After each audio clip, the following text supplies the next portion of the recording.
So after a very interesting class of yesterday, जहाँ पर मैं लेटा था, खड़ा हुआ था, जो भी कुछ किया था मैंने आप लोगों के सामने, राइट? उसमें आप लोगों को एक चीज तो पता पड़ी थी कि मैं लेटते हुए थोड़ा सा लंबा हुआ था, हालांकि बहुत ज्यादा लेंथ में मेजर करने की दिक्कत रही थी, लेकिन हाँ लंबे तो होते हैं। अच्छा, पहले मैं आपको बेटा उस चीज का रीजन बताता हूँ। ये जो हमारी स्पाइन होती है बेटा, ये under the effect of gravity काम करती है। जब मैं ऐसे खड़ा हो रखा हूँ, इस समय पर मेरी वो स्पाइन कंप्रेस रहती है, और जब मैं लेट जाता हूँ तो मेरे पास ग्रेविटी का कोई इफेक्ट नहीं आ रहा, ग्रेविटी ऐसे डाउनवर्ड ही इफेक्ट कर रही है। जब मैं लेट जाता हूँ उस पोजीशन पे, तो वहां पर ग्रेविटी का इफेक्ट उस पर नहीं पड़ता है, और वो बोन हमारे पास वो जो खुल जाती है, फ्लूइड स्पाइन फ्लूइड खुल जाता है, और वहां पर जो हमारे पास पोर्शन है स्ट्रेच हो गई स्पाइन, तो हमारे पास लेंथ क्या हो जाती है, बेसिकली बढ़ जाती है। क्या इस बात का ये मतलब है कि एस्ट्रोनॉट जब स्पेस में होते होंगे जहां पर ग्रेविटी नहीं है, उनकी हाइट बढ़ती होगी? यस, ये बिल्कुल सही बात है, ये सोचने वाली बात थी, बट यस इट्स ट्रू कि जब एस्ट्रोनॉट हमारे पास जा रहे होंगे और अगर वो किसी ग्रेविटी फ्री स्पेस में जाते हैं, तो हमारे पास क्या होता है बेटा, they will be taller as compared to their normal height. तो अगर आपको टॉल जाना है, टॉल दिखना है, किसी को अगर अपनी हाइट से शिकायत है, मुझे तो है नहीं बिल्कुल भी, मैं तो नाप ली थी 70 सेंटीमीटर का हूं, मैं लेट के नाप लूंगा अपनी हाइट, राइट? सो ये चीज रहती है। But today we will understand one more interesting topic कि हमारे साइज से क्या हम लोग अपने फेमर यानी कि जो हमारी थाई बोन होती है, इसकी थिकनेस का अंदाजा लगा सकते हैं। यानी कि मैं किस कैटेगरी में आता हूं, अगर एनिमल किंगडम में पढ़ूं तो मैमल्स आप लोगों ने पढ़े होंगे कि all human beings comes under mammals. तो आज मैं आपको डिफरेंट मैमल्स की फीमर बोन को डायमेंशन से कंपेयर करके दिखाऊंगा कि डायमेंशन से हम लोग कैसे कंपेयर कर सकते हैं। बट उससे पहले आपको छोटी मोटी चीजें जो कि डायमेंशन की मैंने बतानी है और जो आपके कंपटीशन में आ सकती हैं, उन चीजों पर फोकस करते हैं फटाफट से। एक टेबल होती है जिसमें आपको सारी यूनिट कन्वर्जन होती है, जिसमें आपको पता है कि डेका, डेसी, सेंटी, मिली वाली टेबल जो आती है, उसे एक बार बना लेते हैं और उस टेबल का आपको आगे तक यूज रहने वाला है। तो अगर मैं यहाँ पर किसी भी एक यूनिट को ले रहा हूँ बेस यूनिट मानकर, फॉर एग्जांपल मैं मीटर ले सकता हूँ, पर एक मीटर को ले रहा हूँ तो मेरे पास लेफ्ट में जाते कितने चेंजेस होंगे और राइट में जाते कितने चेंजेस होंगे, ये आपको पता होने चाहिए। तो एक मीटर में कितने डेसीमीटर होते हैं बेटा? तो आपका आंसर क्या आएगा? 10 डेसीमीटर। तो यहाँ पर आएगा सबसे पहले डेसीमीटर, इसमें 10, फिर यहाँ पे सेंटीमीटर, इसमें 100, फिर यहाँ पे mm, यहाँ पर 1000 कर दीजिए, 10 की पावर 3 लिख दीजिए। उसके बाद आता है आपका माइक्रोमीटर, ये 10 की पावर 6 आएगा। एक मीटर में इतने माइक्रोमीटर होते हैं बेटा। उसके बाद आपके पास आता है नैनोमीटर, नैनोमीटर में 10 की पावर 9 हो जाएगा। फिर आता है एंगस्ट्रॉम, एंगस्ट्रॉम में 10 की पावर 10 आ जाएगा। फिर पिकोमीटर आता है 10 की पावर 12। फिर आपके पास आता है फेक्टोमीटर, जो आपके पास फर्मी भी बोलते हो, 10 की पावर 50। याद रहिए, जब आप यहाँ से यहाँ जाएंगे तो मल्टीपल करेंगे और इधर से इधर आएंगे तो डिवाइड कर देंगे। यानी कि अगर मैं बोलता हूँ एक फेक्टोमीटर में कितने मीटर होंगे, तो आप कहना सर 1/10 की पावर 15, यानी कि 10 की पावर -15 मीटर होते हैं एक फेक्टोमीटर में। इधर से इधर आएंगे तो आप क्या करेंगे, चीजों को डिवाइड करेंगे। इसके अलावा आपके पास और भी होते हैं, ठीक है, एक्सो एटो वगैरह, वो सारे हम लोग भी देखेंगे, उनको जब जरूरत आएगी। इतने ही आप 15 तक के आपके पास जो है नॉर्मली काम आते हैं। अब लेफ्ट के चलते हैं तो हमारे पास क्या होता है, डैम, पहले क्या आता है डेकामीटर, यहाँ पे आता है डेकामीटर, फिर आता है हेक्टोमीटर। मैं मीटर इसलिए ले रहा हूँ क्योंकि एक बेसिक जो हमने बचपन से पढ़ रखी होती है इस वजह से। अदरवाइज एक यूनिट किसी की भी उसमें कितने डेसी होंगे, उसमें कितने सेंटी होंगे, कितने मिली, कितने माइक्रो, कितने नैनो, ऐसे करके आपसे क्वेश्चन पूछा जाए। क्वेश्चन के कन्वर्जन में बेसिकली काम आना है आपको, राइट? तो एक डेका में 10, यानी कि अब इधर आ रहा हूं तो मेरे को क्या करना पड़ेगा, डिवाइड 1/10। तो इसको रेफरेंस लेते हुए कर रहा हूं, ठीक है। अब एक हेक्टो में जा रहा हूं तो कितना करना पड़ेगा, 1/100। यहाँ पर क्या करने जा रहा हूं मैं, किलोमीटर, तो 1/1000। किलोमीटर के बाद बेटा हमारे पास 3 टर्म आती है, एक आती है गीगा, एक आती है टेरा, एक आती है मेगा, है ना। एक अब हमें से कंफ्यूज आता है सर, गीगाबाइट, मेगाबाइट, टेराबाइट, किसमें कितना क्या है। तो बेटा अपने फोन को तो आप बहुत से चलाते हो, तो फोन के हिसाब से याद कर लेते हैं। सबसे पहले आपकी क्या कंज्यूम होती है, एमबी कंज्यूम होती है। जब एमबी कंज्यूम होते होते हो जाते तो क्या बन जाती है, एमबी, जीबी बन जाती है। और जब जीबी बढ़ते जाते हो तो फिर क्या आती है, टेराबाइट आती है। कितने टेराबाइट की हार्ड डिस्क, 1 टेराबाइट की हार्ड डिस्क। तो भाई पहले जमाने में जब मेरा टाइम था तो मैंने 128 MB की जो हार्ड डिस्क आती है उस पे काम कर रखा है, 256 MB मतलब उस टाइम पे मैंने काम कर रखा है। फिर अब धीरे धीरे बढ़ते गए तो हमारे पास आगे चीजें बढ़ती गई, फिर 60 GB की हार्ड डिस्क आई थी, बीच में बहुत चली थी, ठीक है। तो उसके बाद फिर आ गया MB से बढ़ के अब GB पे जा रहे हैं, फिर आज के टाइम पे हो गया टेराबाइट्स में आती है हार्ड डिस्क। तो बेसिकली जो इंक्रीजिंग फैक्टर है वो क्या है, MB से GB, GB से TB। तो यानी कि किलोमीटर के बाद क्या आएगा, मेगामीटर, यहाँ पे लिख दीजिए मेगामीटर।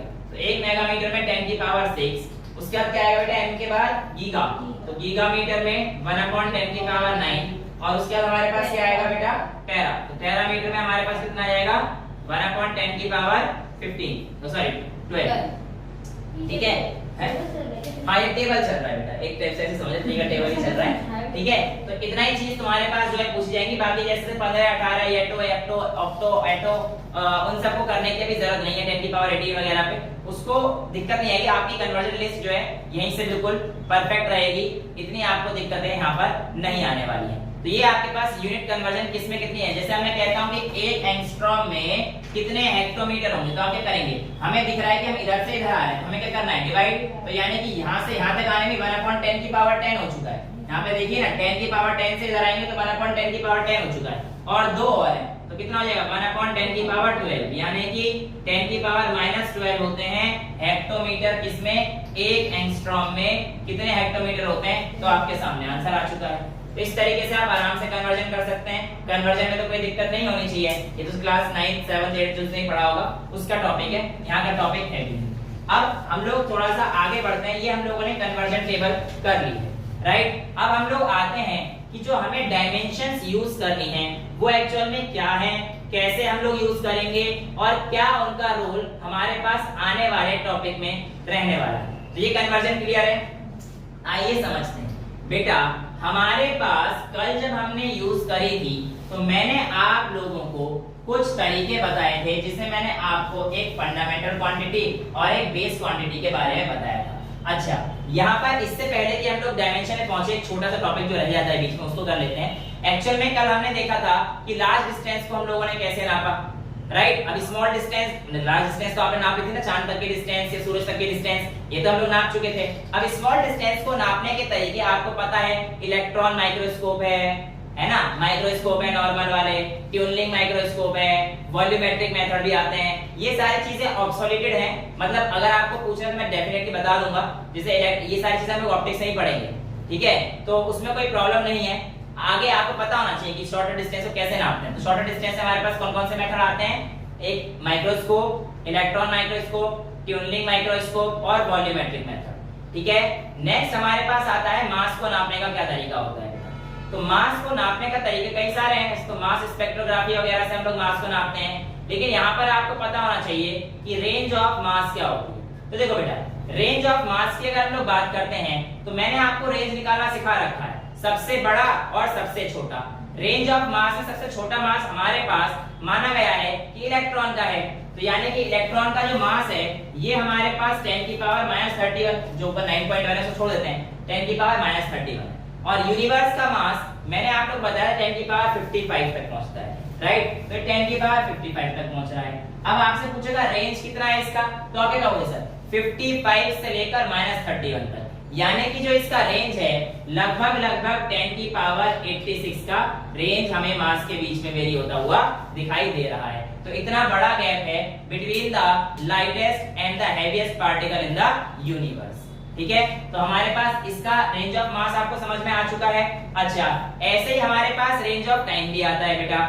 अगर मैं रेंज ऑफ टाइम की बात करता हूं तो बहुत ज्यादा इसके मुकाबले तो आधे से भी कम है।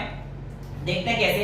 एक्चुअल में रेंज ऑफ टाइम में जो सबसे अनस्टेबल पार्टिकल पाया गया है, जो डीके के बाद निकलता है, जैसे डीके वो खत्म हो गया तुरंत, वो इतनी जल्दी खत्म हो जाता है कि 10 की पावर -24 सेकंड में ही खत्म हो जाता है। पार्टिकल निकला और तुरंत ही उड़ गया, मतलब उसका टाइम बहुत ही छोटा होता है, इतना छोटा कि 1 सेकंड के भी 1/10 की पावर -24 हिस्से तक पहुंच रहा है। अब आप इमेजिन नहीं, बहुत छोटा हो गया ना, डीके वगैरह में हमें ये चीज देखने को मिलती है। अच्छा, ये तो हमारे पास नियम हो गया। अब मैक्सिमम जो है वो हमारे पास क्या आ जाती है बेटा, एज ऑफ यूनिवर्स, जो कि मानी गई है 10 की पावर 17 सेकंड्स तक। तो ये बहुत बड़ी टर्म हो गई, यानी कि अब हमारे पास जो रेंज वेरी करेगा वो कहां से कहां तक करेगा, इस 10 की पावर 17 से लेकर इस 10 की पावर -24 तक, यानी कि कहीं ना कहीं लगभग 10 की पावर 41 रेंज का हमें यहाँ पर रेंज ऑफ टाइम आपको दिखाई दे रहा है। रेंज ऑफ टाइम पे एक क्वेश्चन अक्सर पूछ लेते हैं कि ऐसा कैसे करेंगे आप। अब जैसे ऐसे इसमें पूछ लिया जाता है कि ह्यूमन बीइंग्स का जो एक नेचुरल एज है, जो ह्यूमन बीइंग्स की नेचुरल एज है वो कितना चलती है।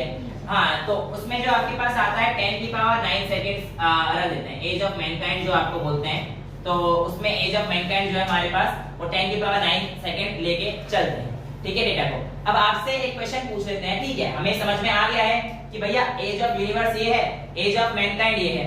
अब आप मेरे को बताइए कि एक इन दोनों के बीच में टाइम का जो मैग्नीट्यूड है, रेंज है, वो कितना है। तो आप कहोगे कि sir age of universe divide by age of human kind. तो एज ऑफ यूनिवर्स कितना दे रखा है, 10 की power 17, age of human kind कितना हो जाएगा, 10 की पावर 9, यानी कि इन दोनों का रेशियो 10 की पावर 8 आना चाहिए। यानी कि आप जब भी जाएंगे, जैसे जैसे आपके पास अगर एज ऑफ यूनिवर्स कम होती है तो एज ऑफ मैनकाइंड भी अपने आप कम होके आ जाएगी। लेकिन एक चीज जो फिक्स रहेगी वो क्या है, इन दोनों के बीच का रेंज, वो हमेशा क्या रहेगा, 10 की पावर 8। सपोज ऐसे कोई क्वेश्चन दे देता है कि अगर मान के चलिए किसी नई यूनिट में बेटा आप लोगों से कहता है कि यूनिवर्स की एज को मैंने मान के चल लिया 1 दिन कर दिया है, तो आप बताइए उसमें ह्यूमन की एज कितनी हो जाएगी। ठीक है, ये हाँ, मैं अपने आप ले सकता हूँ, कोई भी यूनिट, कोई दिक्कत नहीं। ये जो किताब थी उसी का क्वेश्चन है जो आपने पूछा भी था, ठीक है। तो वो जो किताबें हैं अच्छे से, तो उनके कोई भी क्वेश्चन हो सकते हैं, आप मेरे से पूछ सकते हो, कोई प्रॉब्लम नहीं है। XYZ किसी भी इंस्टीट्यूट की हो, किसी भी ऑथर की हो, आप कोई भी क्वेश्चन लाके पूछ सकते हैं, ऐसे कोई प्रॉब्लम नहीं है। सो यहाँ पर हम लोग देखते हैं कि age of universe upon mankind का रेशियो तो बेटा ये रहना चाहिए। अब उसने पूछा था कि अगर मान के चलता हूँ कि एक दिन मैं एज ऑफ यूनिवर्स मान रहा हूँ, यानी कि मेरे पास जो न्यू यूनिट है उसमें एज ऑफ यूनिवर्स कितनी कर दी है मैंने, 1 डे। तो 1 डे का मतलब कितने सेकंड्स हो गए, 1 डे में 24 our into 60 minute into 60 second, 86400 60 seconds होते हैं। ओके बेटा, थोड़ा स्पीड तेज होगी, आंसर। उसने बोला था कि अगर एज ऑफ यूनिवर्स 1 दिन हो जाए तो उस समय पर इंसान की, मैनकाइंड की जो एज है वो कितनी रह जाएगी। आइए देखते हैं। हमें एक बात तो पता है कि जो एज ऑफ मैनकाइंड है और एज ऑफ यूनिवर्स है उसका रेशियो, यानी कि universe to that of mankind, इसका रेशियो 10/8 रहना। ठीक है, ये बात तो हमें पता है। अब ये तो हम नई यूनिट में जाके गए हैं ना, नई यूनिट में मैंने एज ऑफ यूनिवर्स कितना मान लिया बेटा, 1 दिन मान लिया है। तो मेरे को पता है कि age of universe upon age of mankind ये 10 की पावर 8 रहने वाला है। ये सेकंड्स की टर्म्स में आंसर आने वाला है हमारे पास। अब यहाँ पर क्या है मेरे पास, एज ऑफ यूनिवर्स है। यूनिवर्स मैंने कितना लिया है इस बार, 1 डे। तो यानी कि 1 डे को अगर मैं सेकंड में कन्वर्ट करूंगा, 1 डे को सेकंड में कन्वर्ट करूंगा तो into 24 our into 60 minute into 60 second, क्योंकि हमें सारी यूनिट किस में रखनी बेटा, ऐसा यूनिट सेकंड में ही रखनी पड़ेगी। और उसके बाद एज ऑफ मैनकाइंड आपको निकालनी है, तो यहाँ पर आप x मान लीजिए। तो अगर आप x को सॉल्व करेंगे तो आपके पास x की वैल्यू कितनी आ जाएगी बेटा, 1 into 24 into 60 अपॉन में 10 की पावर 8। अगर आप इसको सॉल्व कर देंगे तो आपके पास आपका आंसर आएगा जो कि 10 की पावर माइनस समथिंग होगा। और आप देख सकते हैं कि ह्यूमन की एज कितनी कम हो जाएगी। इसका आंसर आपके सामने आ चुका है। क्लियर है क्वेश्चन। तो इस तरीके के छोटे मोटे question range of time, range of mass पे आपसे पूछ सकते हैं, जिसमें 2 चीजों का मास तो आपको फिक्स रहेगा, एक का निकालना होगा। तो इस तरीके से आप इन क्वेश्चंस को कर सकते हैं। इन क्वेश्चन से भी आपको कोई दिक्कत नहीं आनी चाहिए। आगे चल सकते हैं।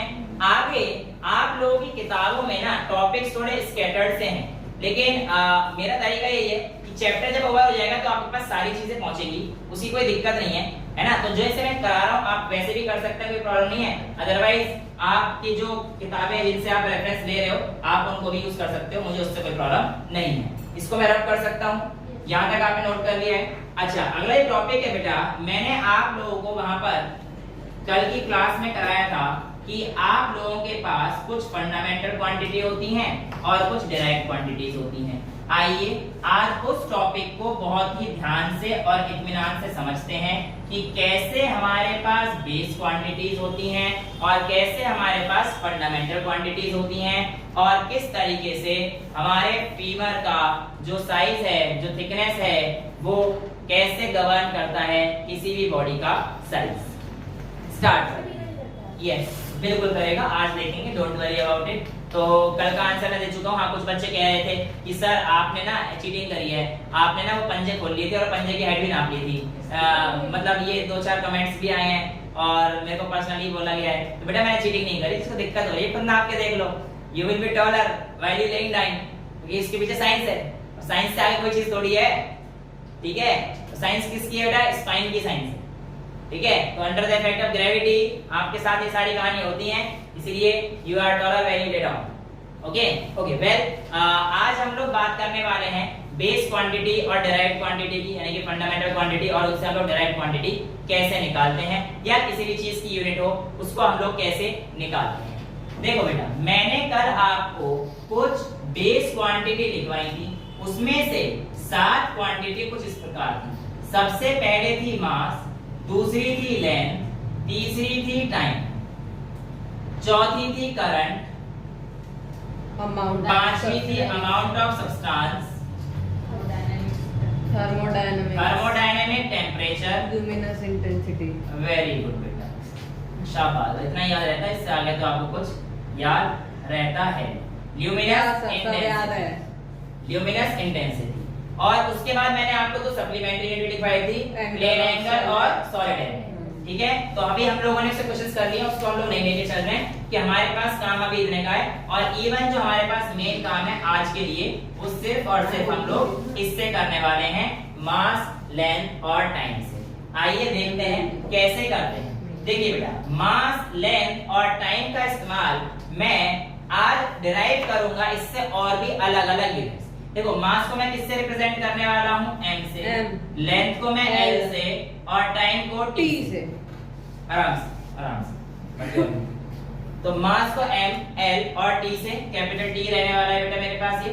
ठीक है, तो ये चीज हमारे को पता रहनी चाहिए कि हम लोग डायमेंशन में किस चीज को किससे रिप्रेजेंट कर रहे हैं।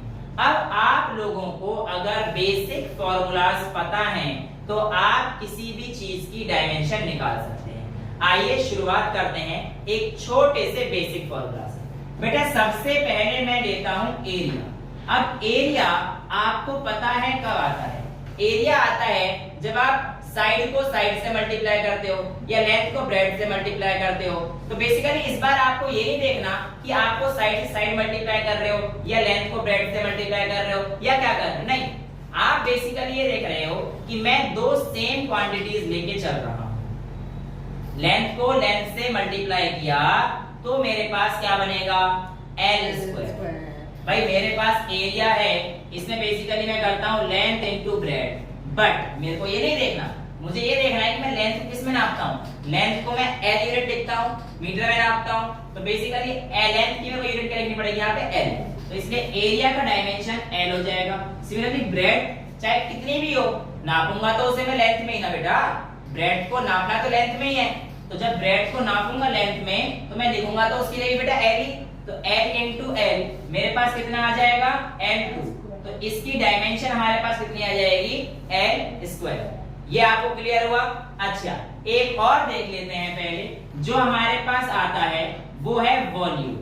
वॉल्यूम हमारे पास कैसे आता है आइए देखते हैं। वॉल्यूम में लेंथ ब्रेड के साथ साथ हाइट भी आ जाती है, यानी कि L into B into H भी आ जाता है, और लेंथ को भी एल में नापेंगे, ब्रेड को भी एल में नापेंगे, हाइट को भी एल में नापेंगे, तो हमारे पास इसकी डायमेंशन क्या आ जाएगी बेटा?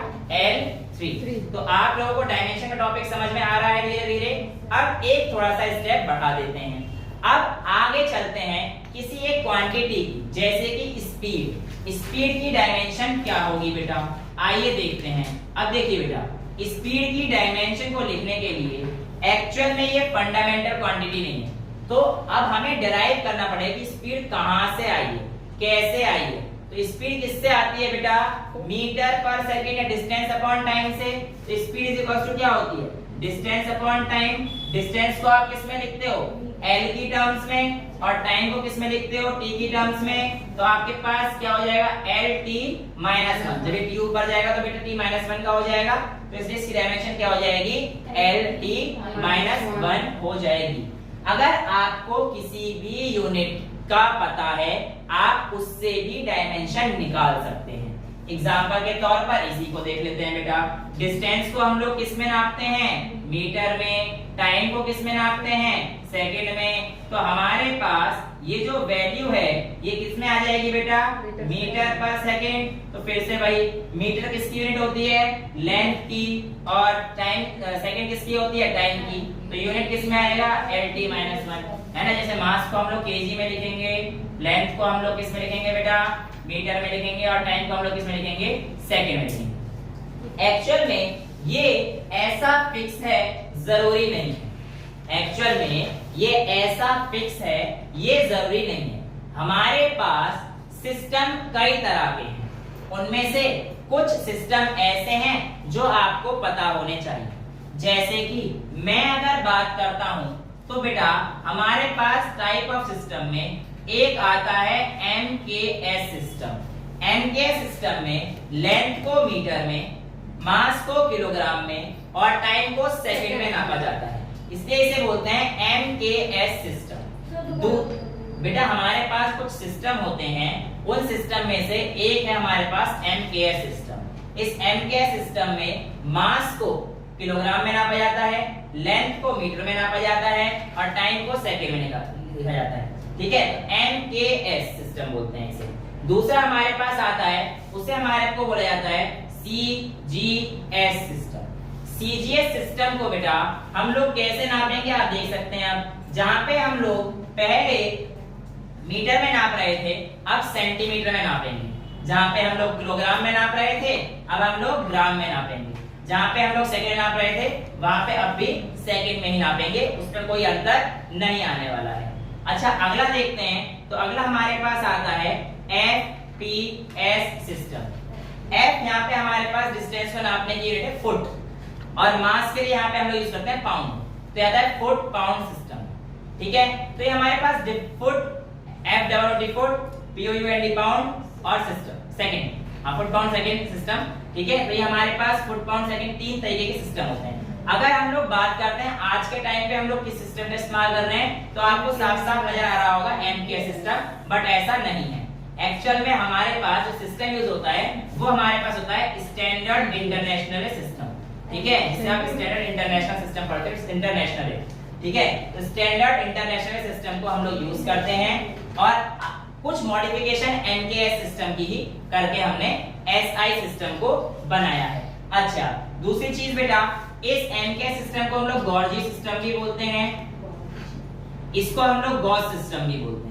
ठीक है, हाँ, इसको गॉसियन सिस्टम भी बोलते हैं। तो ये बस इतना पूछा नहीं जाएगा, तो ये चीज आप लोगों से बस, क्योंकि साइंस के बच्चों को भाई नॉलेज तो पूरी रहनी चाहिए, है ना। तो ये चीज आप लोगों से पूछी जाती है, और आपको पता होनी चाहिए कि हमारे पास किस तरीके से डायमेंशन किस किस तरीके से निकाली जाती है। अब आपसे क्या देगा, इस चीज को CGS में निकालो, MKS में निकालो। तो ये सारी चीजें हम लोग अभी जब conversion of one unit to another करेंगे, जो कि हमारा अगला टॉपिक होगा, उसमें हम लोग इसको बहुत आराम से डील कर लेंगे। बट आज का जो हमारा मेजर रोल है वो ये है कि हमें डायमेंशन को किस तरीके से निकालना है, ये चीज हम लोगों ने सीखनी है, और जो कि हम लोग अभी करने जा रहे हैं। अभी तो और एग्जांपल करेंगे, और उसके बाद मैं आप लोगों को अच्छे अच्छे लेवल बढ़ाते हुए देते जाऊंगा, और आप लोगों ने प्रैक्टिस भी करते रहना है। स्पीड के बाद बेटा मैं आपसे कहता हूं, मुझे एक्सेलरेशन की डायमेंशन बताइए क्या होगा। स्पीड तक आप लोग पहुंच चुके थे। स्पीड पर पहुंचने के बाद मैं आपसे कहता हूं कि आप मुझे बताइए कि आपके एक्सेलरेशन की डायमेंशन कितनी होगी।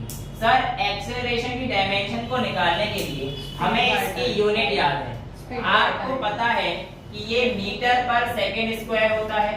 मीटर यानी कि लेंथ में नापी गई क्वांटिटी है, इसलिए मीटर के लिए मैं लिख दूंगा L, और ये अपॉन में सेकंड यानी कि टाइम में नापी गई क्वांटिटी है, और इसके ऊपर 2 लगा हुआ है, तो ये L अपॉन T2 हो जाएगा सर। और जब आप इसे सॉल्व करेंगे तो ये LT -2 हो जाएगा। तो ये एक्सेलरेशन की डायमेंशन हमारे पास किस तरीके से आ चुकी है, एल टी माइनस 2। तो किसी भी फॉर्मूले का याद होना या किसी भी यूनिट का याद होना, दोनों ही केस में भला आपका ही है, आप किसी भी तरीके से आंसर निकाल सकते हैं। आंसर में दिक्कतें नहीं आएंगी, आंसर दोनों तरीके से सेम ही आएगा, उसमें कोई चेंज नहीं होने वाला है। बट यहाँ पर मैं आपसे कहता हूं कि बेटा मुझे बताइए कि आपके पास जो फोर्स आई है, फोर्स की डायमेंशन क्या होगी, तो आप कैसे निकालेंगे बताइए। देखिए बेटा, जिन्होंने कर लिया है वेरी गुड, जिन्होंने नहीं करा है यहाँ देखिए, फोर्स बराबर होता है मास इनटू एक्सीलरेशन। मास का मतलब तो मेरा m ही रहेगा, उसमें तो कोई चीज रहेगी नहीं। एक्सीलरेशन मैंने अभी अभी निकाला था lt माइनस 2, तो हमारे पास डायमेंशन फॉर्मूला क्या आ जाएगा, mlt माइनस 2। ठीक है, नेक्स्ट आप लोग मुझे निकाल के दिखाइए वर्क का। वर्क का मैं आपको बता देता हूं, इसका फॉर्मूला होता है फोर्स इनटू डिस्टेंस। जिन बच्चों का हो गया है वेरी गुड, वरना इधर देख लीजिए, फोर्स का तो मैंने यहाँ पे लिख ही रखा था mlt माइनस 2, और इसे मेरा डिस्टेंस को किस में नापते हैं, लेंथ में नापेंगे, कोई भी डिस्टेंस हो इनटू l कर दीजिए, तो आपके पास आंसर आ जाएगा ml2t माइनस 2। अच्छा, आपको अगला निकालना है प्रेशर का, निकालिए। ओके, जिनका हो गया वेरी गुड, जिनका नहीं हुआ है वो देख लीजिए please. Pressure is equal to force upon area, force की dimension ml t minus 2 upon में एरिया की डायमेंशन आप लोगों के सामने अभी कुछ देर पहले मैंने L2 लिखी है। जब ये L ऊपर जाएगा तो ये माइनस का 2 बन जाएगा बेटा, तो हमारे पास ml माइनस 1 t माइनस 2 बन जाएगा कि माइनस 2 और इधर प्लस 1, तो माइनस 2 प्लस 1 क्या हो जाएगा माइनस 1, तो ml माइनस 1 t माइनस 2। इस तरीके से आप लोग निकाल सकते हैं प्रेशर की SI यूनिट। SI यूनिट भी निकाल सकते हैं इसी से। देखिए कैसे निकाल सकते हैं, ये आपके पास डायमेंशन आ गया है, मास यानी कि किलोग्राम kg पर मीटर पर सेकंड स्क्वायर, तो यानी कि ये इसकी SI यूनिट हो जाती है। यानी कि आपको डायमेंशन दे रखा हो तो भी आप यूनिट निकाल सकते हो, और यूनिट दे रखा हो तो भी आप डायमेंशन निकाल सकते हो। इसकी आप एक दो बार प्रैक्टिस कर लेना, उसके बाद आपको जरूरत नहीं पड़ेगी, ओरली भी आप इसे निकाल लेंगे। अच्छा, डेंसिटी की क्या हो जाएगी बेटा, मास इनटू वॉल्यूम वाले बच्चे तो बहुत ज्यादा पढ़े लिखे हैं, शाबाश। तो जो density is equal to mass upon volume, तो m बाय v, वॉल्यूम का आपको मैंने L3 बताया था, तो m अपॉन L3, तो ml माइनस 3 आपके पास डेंसिटी का आ जाएगा। अब आते हैं आज के इंटरेस्टिंग टॉपिक पर, जिसमें मैंने आपको एक प्रॉमिस किया था कि किसी भी इंसान की फीमर की थिकनेस उसके साइज पर कैसे डिपेंड करती है या उसके लेंथ पर कैसे डिपेंड करती है। आइए देख लेते हैं। तो सबसे पहले आप लोग मेरे को ये बताइए कि अगर एक जानवर खड़ा है, या मैं कहता हूं मैं खड़ा हूं तो मैं दूसरा जानवर खड़ा कर रहा हूं, घोड़ा खड़ा है, नहीं सब कुछ हो गया। मान के चलो ना, एक तो मैं खड़ा हूं और एक गधा खड़ा है, एक हाथी खड़ा है, तो यहाँ पर आप लोगों को दिख रहा है कि यहाँ पर मैंने ऐसे ऑर्गेनिजम्स ले रखे हैं, ऑर्गेनिजम्स तो नहीं बोलूंगा, ऐसी स्पीशीज ले रखी हैं जिनका साइज बहुत ही आराम से अलग अलग दिखाई दे रहा है। इवन मैं कहता हूँ कि मेरे सामने एक चूहा मान के चलते हैं सबसे। ये चूहा नहीं है। अरे यार हमारे फिर क्या बनाया है आपने? अरे ये चूहा है, समझो ना यार बात को। एक चूहा है और एक इंसान है। आहा, ये इंसान आपके सामने यहाँ पर बैठा हुआ है। तो हाथ तो बनाओ। हाँ, जो भी है हाथ पैर हम सब बना देंगे। अच्छा, इसके अलावा क्या बताया तीसरा मैंने, घोड़ा। घोड़ा तो आज तक बनेगा नहीं। घोड़ा एक बार बनाया, गधा भी बनाया। नहीं, घोड़ा तो मैं याद है वेलकम पिक्चर में जो अनिल कपूर ने बनाया था, उसमें घोड़ा कहाँ है, ये रहा। मेरा ही घोड़ा यहीं पे रहेगा। वो घोड़ा पता नहीं यार कहाँ से आया। सर तुम्हारी बना रहे घोड़े की। ठीक है, बना रहे बतख। अरे यार पता नहीं यार, तुम समझा ना, घोड़ा क्रू हो गई, क्रू घोड़ा। अच्छा ये घोड़ा है, घोड़ा तो बड़ा बना दिया यार। अरे भाई मेरे डायग्राम मतलब तुम समझ जाओ यार, थोड़े ऐसे ही रहते हैं। घास बना रहे हो। सर ये क्या बना रहे हो आप? अरे बस घोड़ा घास खा रहा है। दो ही पैर है? हाँ, दो पैर पीछे है इसके। ये घोड़ा है। अब मैं जो चौथा एनिमल बताया था कौन सा बताया था? एलिफेंट। अच्छा हाथी। अभी हाथी कितना बड़ा बनाओगे आप? सकता हूँ सर हाथी कितना बड़ा बनाओगे आप अभी? हाथी बना लेंगे बेटा, बड़ा टेंशन ना ले तू। हाथी की पहचान यही है भाई, ठीक है?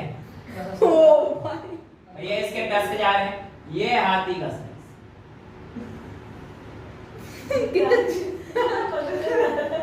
है ना, ये हमारे माइक्रो विलाय बनाए वैसा। अच्छा अब यहाँ पर मेरी बात सुनिए, ये हमारे को यहाँ पर विविधताएं आपको साफ साफ दिख रही हैं। सर गधा तो नहीं बनाया बेटा, गधा क्या घोड़ा ही काम करता है।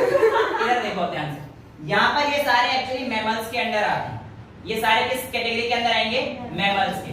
बट टुडे आज हम लोग देखेंगे कि किस तरीके से हमारे पास इसके जो फीमर का बोन है, पता है कितना सा होगा? इतना सा होगा बस। इसके फीमर का बोन कितना होगा? इतना कुछ होगा। मतलब इतना, मतलब जितना होगा। ये तुम्हारे पैर के रहा, इतना फीमर बोन है, मैं क्या दिखाऊं इसमें? ये जो हमारा घोड़ा है, ये जो हमारा घोड़ा है जो घास खा रहा है, इसकी अगर हम लोग बात करेंगे तो इसके फीमर का बोन इससे तो ज्यादा ही होगा साइज, राइट? और हाथी तो पता नहीं भाई सर हाथी क्या होगा। अच्छा यहाँ पर देखिए बेटा, यहाँ पर एक्चुअल में तुमने साइज देखकर कहा कि सर हमारे पास इन जानवरों का फीमर का जो साइज है वो बड़ा होगा। बट मैं आपसे कहता हूँ क्या साइज पे सारी चीज डिपेंड करेंगी? तो आप कहेंगे नहीं। एक्चुअली अगर मैं आपसे पूछ लगा इन फीमर की थिकनेस कितनी होगी, तो हम लोग थोड़ा घूम जाएंगे कि सर ऐसे कैसे बता देंगे कि इसकी फीमर का थिकनेस कितना है? तो बेटा इसके लिए डायमेंशन बहुत ही प्यारा खेल खिलाता है। मतलब इतना अच्छा खेल कि आप लोग डायमेंशन का यूज करके किसी भी बॉडी का साइज अगर कितने गुना है ये पता चल जाए, तो हम लोग उस ऑर्गेनिज्म की या उस स्पीशीज की फीमर की थिकनेस निकाल के दिखा सकते हैं। आइए चेक करते हैं। मैं कहता हूं आप लोग, अब देखो मैं कह रहा हूं ना कि अब ऑब्वियसली बात है, मैं एक नॉर्मल वेट ही अपने ऊपर रख सकता हूं। अगर मेरे ऊपर कोई बहुत ज्यादा वेट कर देगा तो मैं गिर जाऊंगा और मेरा फीमर जो है टूट जाएगा और मैं लंगड़ा हो जाऊंगा। क्या पूछ रहे, लंगड़ा ही पड़ाऊंगा उसमें कोई समझ पा रहे हो? यानी कि एक नॉर्मल वेट तक ही मैं बियर कर सकता हूं, उसके बाद मेरा वेट टूट जाएगा, पैर टूट जाएगा, फीमर टूट जाएगा। तो कितना फीमर एक्सिस वेट कितना रख सकता है ये भी हम लोग आज चेक कर लेते हैं, ठीक है? आइए देखते हैं। देखिए मुझे एक चीज जो पता है वो ये पता है कि हमारे पास अगर एक जानवर खड़ा होता है तो ये सिर्फ और सिर्फ लेंथ या ब्रेड्थ नहीं रखता, हाइट भी रखता है, यानी कि 3D फिगर है। ये 3D है भैया, 3D है, ये 3D है भाई, लेंथ ब्रेड्थ हाइट सब होगा, ठीक है ना? भाई हाथी खड़ा है तो उसकी लेंथ भी होगी, उसकी चौड़ाई भी होगी, उसकी हाइट भी होगी। समझ रहे हो? मैं नहीं दिखा, मैं घोड़ा बन जाऊंगा। नारायण को गलत गलत बात बताते हो। अच्छा अब आगे अगर हम लोग देखेंगे लड़की कितनी हंसती है, लड़के इधर बेचारे बहुत अच्छा फीमेल टीचर नहीं पढ़ा रही है यहाँ पे। अच्छा शांत, वापस आते हैं वापस। यहाँ पर अगर हम लोग बात कर रहे हैं चूहे की, तो चूहा छोड़ो, मैं तुम्हें एक नॉर्मल चीज बताना चाह रहा हूँ कि बेटा आप लोगों के पास किसी भी बॉडी का जो मास है, किसी भी बॉडी का जो मास है, आप कहोगे कि सर वो डायरेक्टली प्रोपोर्शनल रहने वाला है उसके लेंथ के। इस हिसाब से तो आपको दिख रहा है, पर जिसकी जितनी लेंथ उतनी ज्यादा। बट अगर मैं इसको ध्यान से देखता जाऊं तो यहाँ पर तो छोटे में नहीं दिख रहा, यहाँ पे नहीं दिख रहा, बट यहाँ पे जाते तो मुझे दिख रहा है कि एक्चुअली लेंथ नहीं पूरे वॉल्यूम पे डिपेंड कर रहा है।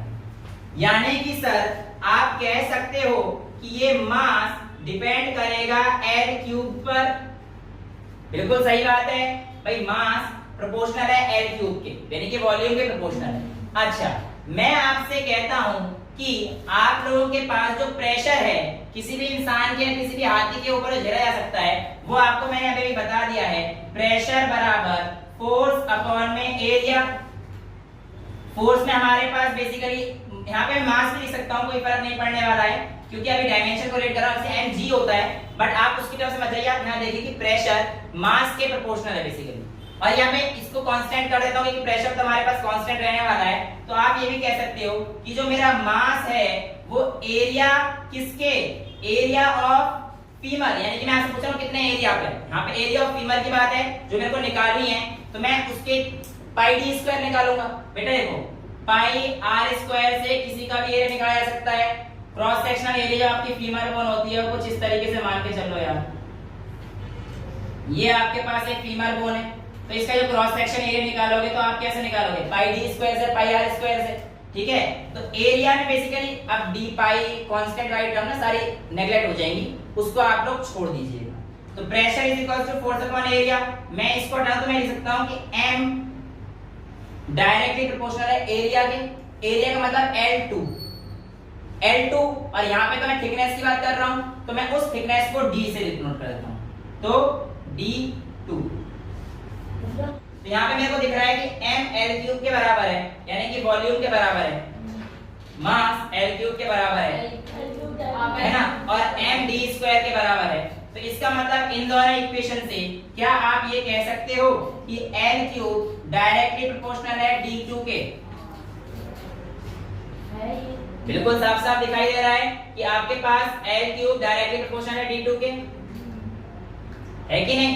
तो यहाँ पे आप लोगों को पूछा जाता है कि किस तरीके से आपके दोनों रिलेशन होंगे, कि भाई अगर आपसे पूछे कि how will D depends on L, तो D यानी कि हमारे पास area, thickness of the femur, ये बराबर हो जाएगा, या इसको आप ऐसे तो L की पावर 3/2, भाई इधर पहुंच जाएगा नीचे, तो D directly proportional to 3 L की पावर 3/2 हो जाएगा। अब इसको सॉल्व करने में कुछ लोगों को तो कर लेंगे, बट कुछ लोगों को दिक्कत आएगी, मैं बता दूंगा कैसे सॉल्व करेंगे, बट आप स्टैंडर्ड रिलेशन को समझिए। किसी भी फीमर का थिकनेस उसके लेंथ की पावर 3/2 टाइम्स रहेगी।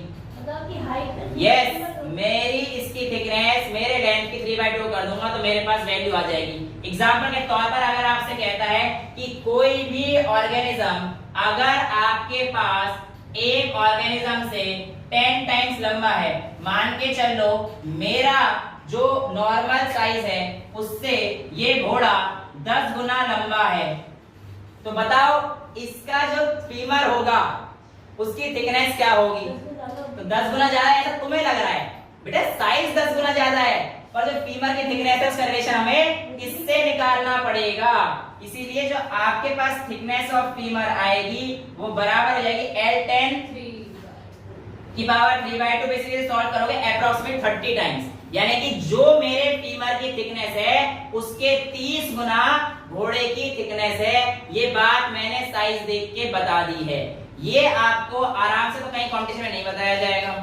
तो जो मैं हूं उससे अगर 10 गुना कोई इंसान बड़ा है तो इतना हो जाएगा, कोई 1000 गुना बड़ा है तो भी उसका आंसर आप निकाल सकते हो। तो यानी कि साइज से किसी भी ऑर्गेनिज्म का आप थिकनेस ऑफ फीमर निकाल सकते हैं, यानी कि जो हमारी डायमेंशन है वो हमारी डेली लाइफ में भी इस्तेमाल होती है। तो यहाँ पर अगर आप सॉल्व करेंगे डेली कमिंग 30 टाइम्स, आप देख सकते हैं। इसको सॉल्व कैसे करते हैं, पहले रूट लेते हैं और उसे क्यूब कर देते हैं। इसको ये है ना 3/2 का मतलब है 10 की पावर 3 और उसका रूट, तो d इज इक्वल्स टू 10 की पावर 3 यानी 1000 और उसका रूट इसमें 110 लिख सकता हूं, तो d is equals to 100 root 10 और इट विल बी 10 रूट 10, तो अप्रोक्सीमेटली 30 आ जाएगा। ठीक है, तो इस तरीके से आप लोगों से पूछा जाता है कि how physics is related to biology, तो this is all been proved in front of you. तो जो मेरा फीमर है वो हाथी से कितना छोटा होगा, बस मुझे साइज का डिफरेंस ला दो, मैं आपके सामने आंसर लाने के लिए तैयार हूं। ठीक है, तो this is how we can very easily correlate with the surrounding habitat. Physics को पढ़ना ही तो प्यार है। So that's all for today. I hope you enjoyed the lecture और आपको समझ में आया कि आपका जो फीमर है वो कितना लंबा जो होगा किसी चूहे से, है ना, हाथी से थोड़ी ना होगी।